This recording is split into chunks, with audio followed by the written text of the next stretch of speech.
Welcome back. We're going through the Art of War. Went through laying plans, the foundation of being ready to go to war, uh, what you need for a successful campaign, and chapter 2, called Waging War, is how do you wage a successful campaign, how do you outsmart your enemy, and more importantly, deception in war. As it says, all war is based on deception. Now we're going to attack by stratagem. How do you mount a successful attack? Well, the reason why I want to go through this is we're primarily interested in learning from the past. And if you read the literature, not just this book, but other literature like the classics, like Plato's Republic, things like that, basis of scientific thought, you'll be a stronger individual. You can make better decisions, and you cannot repeat the mistakes of the past, as you see Russia doing in the Russo-Ukrainian war. From what I've been reading in this book, Ukraine's been doing a pretty good job following the Art of War. It's a really simple tool. It's been around for 2,500 years, and there's no excuse not to adhere to it. From what I'm seeing, this has been applied to every war that I've ever read about in history. So without further ado, let's go into Chapter 3, Attack by Stratagem. Sun Tzu said, "In the practical art of war, the best thing of all is to take the enemy's country whole and intact. To shatter and destroy is not so good. So too, it is better to recapture an army entire than to destroy it. To capture a regiment, a detachment, or a company entire than to destroy them." Okay, so if you capture a military, okay, say you're even taking over a nation, those people are going to go back to their homes and pick up their lives again, and you're going to have a stronger state. Now, if you destroy them, you're taking that production away. And also you're creating enemies.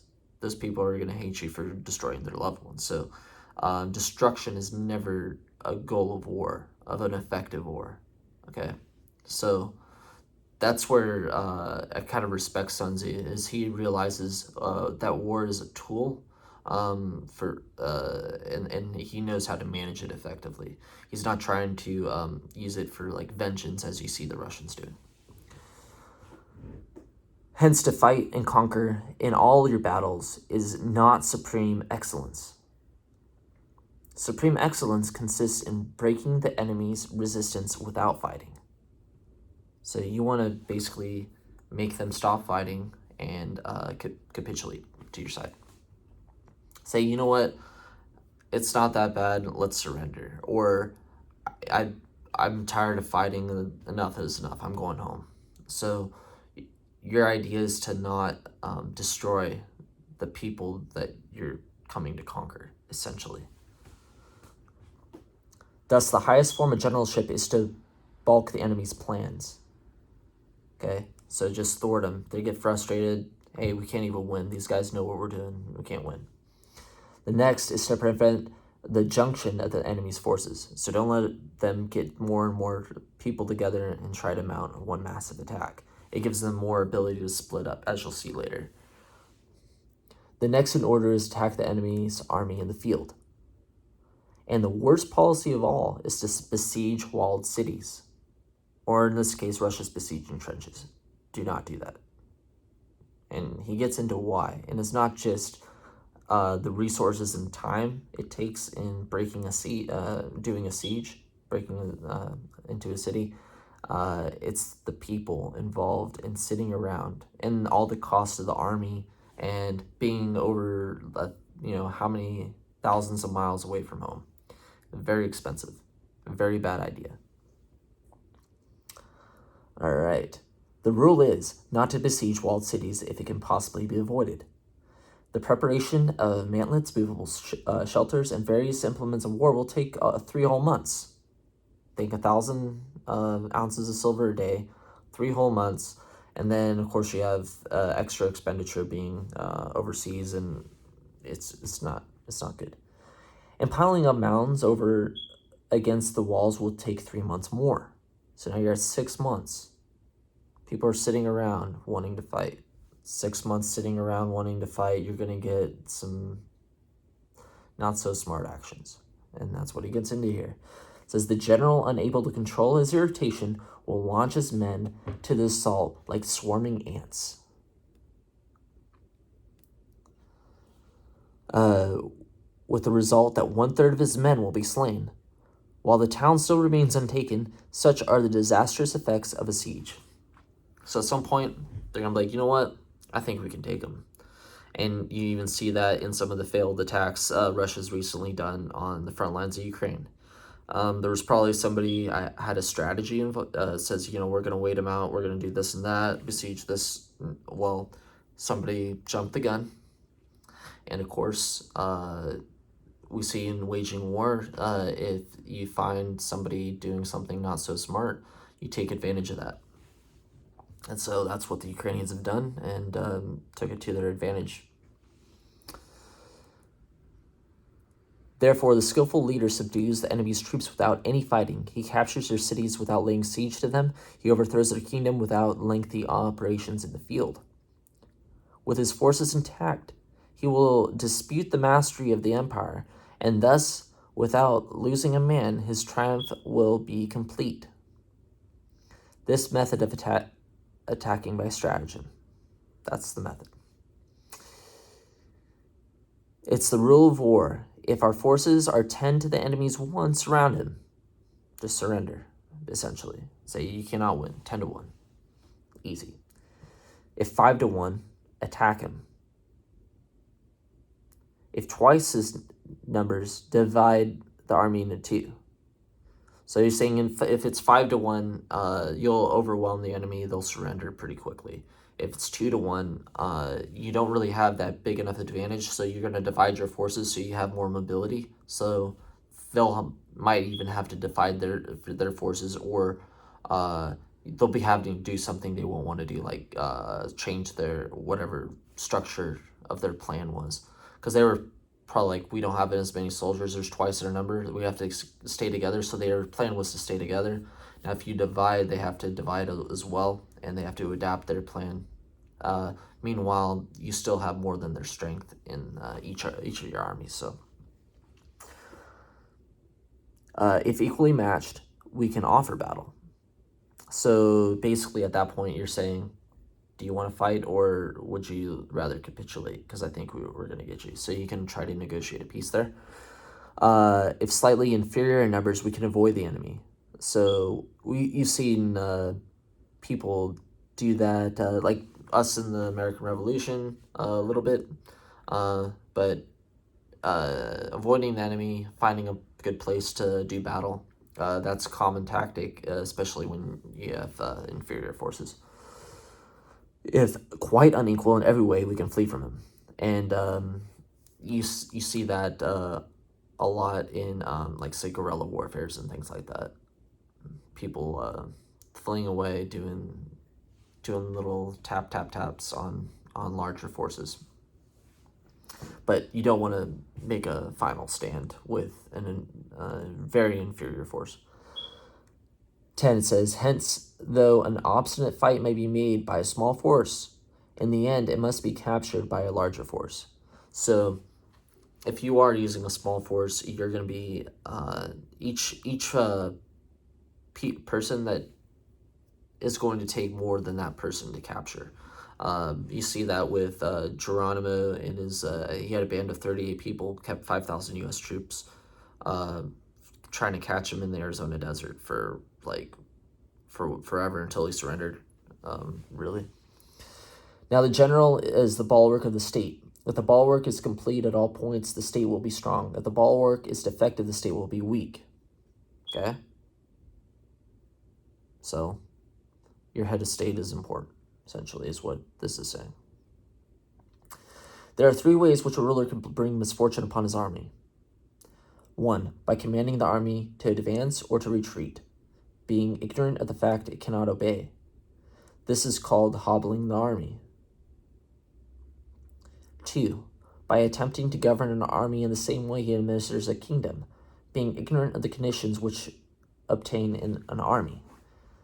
This causes restlessness in the soldiers' minds. 3, by employing the by employing the officers of his army without discrimination. So you have to have the right man in the right place. I think, from what I understand, in the Russian army, there you can basically buy your commission, or you know somebody, and that's part of where all the corruption sort of comes into play. Basically making money off of a position. That has also been kind of a common theme throughout different empires throughout history. So that's one thing you learn about history. There's nothing really new under the sun, as it says in Ecclesiastes. But you'll find common themes in different empires and people making common mistakes, basically because they haven't read what has defeated these empires or lessons people have learned, specifically like a treatise such as this, The Art of War. Really interesting to see common themes here. Though ignorance of the military's principle of adaptation to circumstances, this shakes the confidence of the soldiers. So somebody just gets thrown in as general that doesn't know anything about being a general. You're not going to go take that hill as confidently as you would have if you like Julius Caesar was telling you to go take that hill, essentially. So your army's not as effective as we see with the Russian army. But when the army is restless and distrustful, trouble is sure to come from other feudal princes. So your army's going to start to break apart, and there's infighting, and we see that with the Russian army right now too. It's interesting, like you can almost attribute every single point of this 2,500-year-old document to something that's happened in the Russian army. Like, it's almost like they read the opposite of The Art of War and are following whatever that is. It's crazy. I'm almost like reacting to this as I go, because this is it's unacceptable, really, in the as far as we're along in history and how open libraries are and information is, to still not understand basic principles of history. Really, it's crazy. All right, this is simply bringing anarchy into the army and flinging victory away. So you thought you were gonna get your cousin a commission in the army. Well, now you basically destroyed all hope of victory. You should have just not done that, essentially. Thus we may know that there are 5 essentials of victory. 1, he will win who knows when to fight and when not to fight. Okay, that's important. 2, he will win who knows how to handle both superior and inferior forces. So you can win with an inferior force. It's been done before. It's attack by stratagem. 3, he will win whose army is animated by the same spirit through all its ranks. And both of those together, 2 and 3, there was a time when Caesar, there was a German warlord. He came across the Rhine, and Caesar says, you can't come across the Rhine because I know you're going over to attack some of my allies in France, some of the Gaelic tribes in France. Well, Caesar says, I know that you were invited over and that, it cost you a lot of money, but you have to go back because you can't be here. The guy says, hey, man, I already burned my towns. I've moved all my people over. That's what people used to do. They burned their town down so people couldn't use their old resources. And it kind of motivated everybody to leave. He says, so I have to go, but I don't want to fight you, but if we have to fight. He says, all right, well, Caesar says, we'll just fight tomorrow. So they go. Caesar brings his cavalry out. He chases down these guys. They're all running away, right? Well, he turns around, and he says he's left his cohort 6,000 men behind him. and I think it was 100,000 people came over the hill, Germans, and he turns around, he's like, uh-oh. And he didn't have to say anything to his troops because his troops were behind him. Like it says in 3, he will win whose army is animated by the same spirit. And so all he had to do was go down the line and call each centurion by name. So basically the commander, and he knew all the commanders of his army. So 60 men, just got them all riled. He said, "Hey, you guys can do this," and that's all a good leader needs to do, is encourage his men, and everybody knows what they're fighting for, and so that's what a strong leader is. So if nothing else out of this, you definitely need to go read the Gallic Wars by Julius Caesar to understand what a good commander is, what a good leader is. After that, if you read the Civil War, you'll understand why Caesar won the Civil War too, what good leadership will get result in, and it pays dividends just to be a good leader. 4, he will win who prepared himself, waits to take the enemy unprepared. So just wait. And when you find an opportunity, like at the Battle of San Jacinto, Texans just waited till they were sleeping. They weren't prepared. 18-minute battle. Inferior force, 18-minute battle. They didn't even have as good of weapons or artillery or anything. And that point there, he will win who prepared himself, waits to take the enemy unprepared.